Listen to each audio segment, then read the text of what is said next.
असंभव कुछ नहीं होता दोस्त, ये परिकल्पनाएं हैं खाली। और मैं आज तो आपको बहुत ईमानदारी से और 12 साल के तजुर्बे का निचोड़ निकाल के बता सकता हूं कि इस दुनिया में असंभव नाम का कोई शब्द होता ही नहीं है।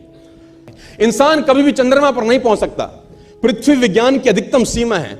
डॉक्टर ली दी फॉरेस्ट मशहूर वैज्ञानिक हुए, बहुत बड़े साइंटिस्ट हुए, एक स्टेटमेंट इन्होंने पास किया 1955 के अंदर, 1955 ही पास द स्टेटमेंट कि इंसान कभी भी चंद्रमा पर नहीं पहुंच पाएगा। It is impossible for a human being to cross Indian globe, earth globe, और पृथ्वी विज्ञान की अधिकतम सीमा है। लेकिन किसी बहरे ने इस बात सुना नहीं और पहुंच गया एक आदमी अपना बस्ता उठा के, जिसका नाम था इन 1969।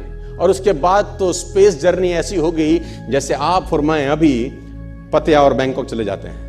लॉर्ड केल्विन बहुत बड़े साइंटिस्ट हुए, उनका स्टेटमेंट आया कि सिर्फ पक्षी उड़ान भर सकते हैं, हवा से भारी मशीन का उड़ान भरना असंभव है। इट इज इम्पॉसिबल कि हवा से कुछ भी भारा हो और वो उड़ सके, क्योंकि ग्रेविटी उसको गिरा देगा। लेकिन तमाचा मारा इन लोगों ने, तमाचा मारा और लिख के दिया कि हमने साइकिल के स्पेयर पार्ट से इंसानों को पक्षी बना दिया, साइकिल के स्पेयर पार्ट से इंसानों को पक्षी बना दिया। 16 साल लगे राइट ब्रदर्स को जहाज का निर्माण करने में, लेकिन इन लोगों ने उसकी बात नहीं सुनी कि जो कहते थे कि वायु का सिद्धांत तुम्हारे विपरीत है।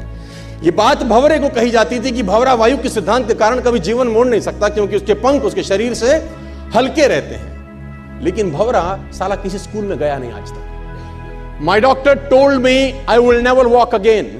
मेरे डॉक्टर ने मुझे कहा कि तुम कभी चल नहीं सकोगी। My doctor told me you will never walk again. My mother told me I would, and I believed my mother rather than doctor.